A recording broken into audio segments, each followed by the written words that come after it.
A few moments later. Assalamualaikum warahmatullahi wabarakatuh. Halo semuanya, perkenalkan nama saya Cahaya Fatumarullah dari kelas 19 3D 13 dengan NIM 19241450. Pada kesempatan kali ini, saya akan memaparkan hasil analisis saya terhadap sebuah pidato yang disampaikan oleh Presiden B.J. Habibie pada peringatan Hari Pers Nasional tahun 1999. Analisis ini berfokus pada konteks pidato, isi dan struktur penyampaiannya, serta ketepatan penggunaan bahasa sesuai kaidah bahasa Indonesia. Dengan memahami konteks dan kebahasaan dalam pidato ini, kita dapat melihat bagaimana pesan disampaikan secara efektif, serta bagaimana bahasa berperan dalam mendukung nilai demokrasi pada masa awal reformasi. Yuk, kita lihat lebih dalam mengenai topik ini. Baik, di sini saya akan menjelaskan hasil analisis bahasa pada pidato Presiden B.J. Habibie.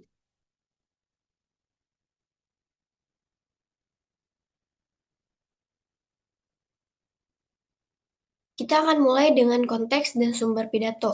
Konteks dan sumber pidato ini disampaikan pada periode awal reformasi sebagai wujud apresiasi terhadap peran pers, serta penegasan kembali bahwa kebebasan pers memegang peran penting dalam membangun kehidupan demokratis di Indonesia.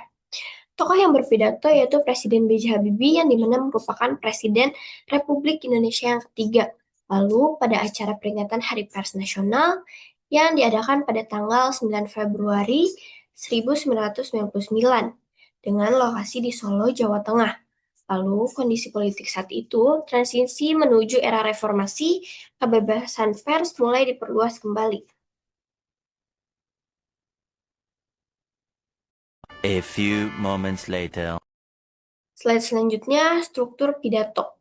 Nah, untuk struktur pidato ini ada 3 bagian, yaitu ada pembukaan, isi, dan penutup.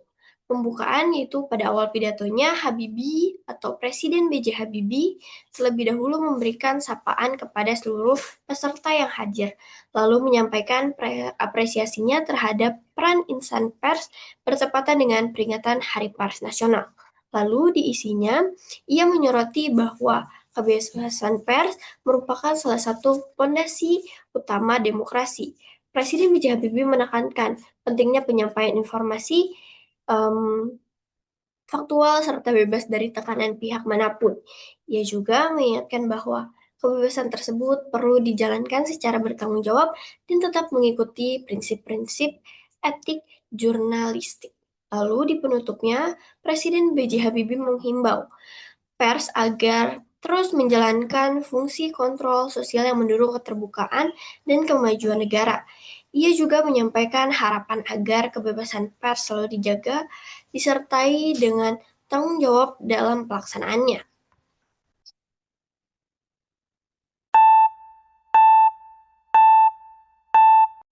Lalu ada analisis kaidah kebahasaan.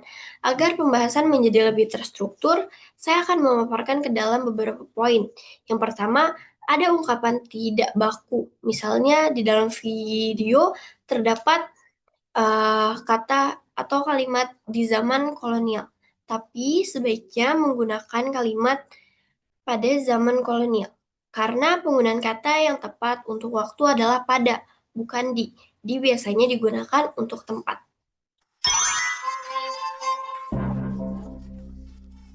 Di zaman kolonial.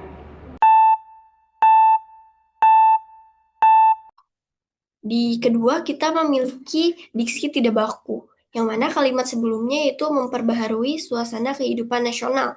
Namun seharusnya menggunakan memperbarui suasana kehidupan nasional. Bentuk baku dalam memperbarui itu tanpa hak. Penggunaan kata baku penting untuk menjaga ketepatan ejaan. Jadi sebaiknya menggunakan memperbarui suasana kehidupan nasional daripada memperbaharui kehidupan nasional.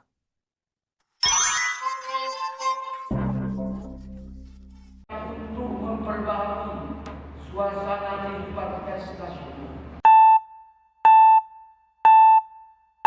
Berikutnya, ada struktur kalimat kurang tepat. Nah, kalimat kurang tepat sebelumnya itu menggunakan kalimat yang kemudian disusun oleh berdirinya Serikat Surat Kabar.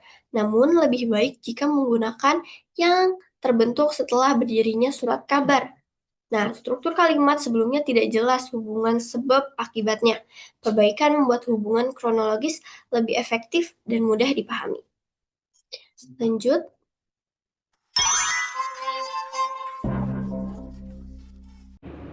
yang kemudian disusun oleh berdirinya Serikat Terbit Surat Kabar.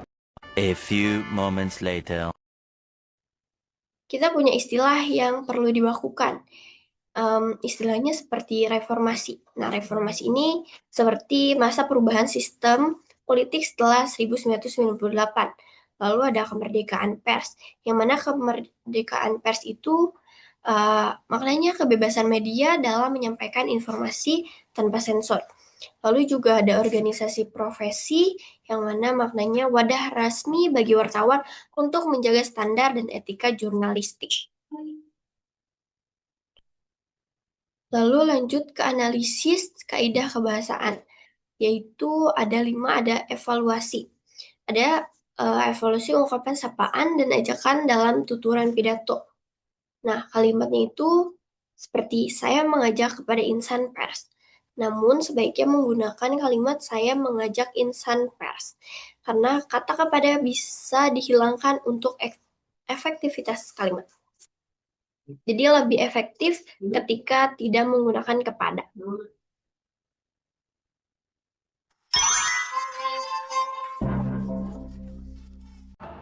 Saya mengajak insan pers dan siapa saja di dalam masyarakat. A few moments later.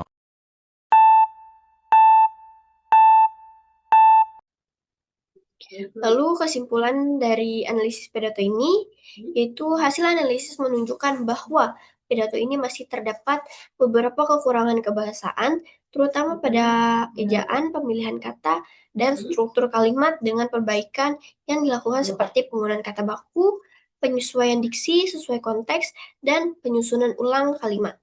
Makna pidato menjadi lebih jelas dan pesan tersampaikan dengan efektif. Selain itu, sapaan dan ajakan kepada audiens kini lebih tepat, komunikatif, dan sesuai kaidah bahasa Indonesia secara keseluruhan. Perbaikan ini meningkatkan kualitas pidato, memperkuat daya retorikanya, serta mempermudah audiens dalam menangkap pesan. Dengan demikian, pidato tidak hanya informatif, tetapi juga lebih persuasif dan terstruktur. A few moments later. Lalu kita memiliki sumber. Nah, sumbernya ini pidato dari Presiden B.J. Habibie pada tanggal 9 Februari 1999 di Solo. Lalu dokumen yang diarsip terkait peringatan Hari Pers Nasional dan dilakukan pengecekan struktur kebahasaannya itu menggunakan KBBI dan PUEBI. A few moments later.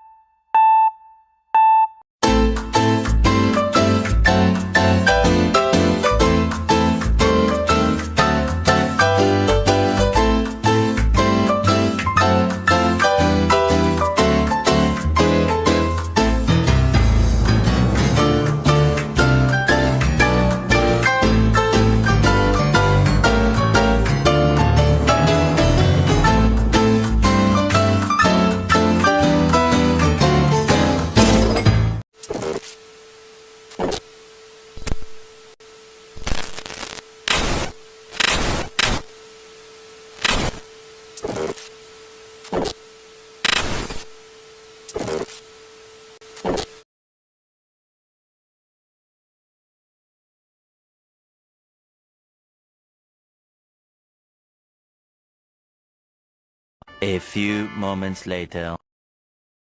A few moments later.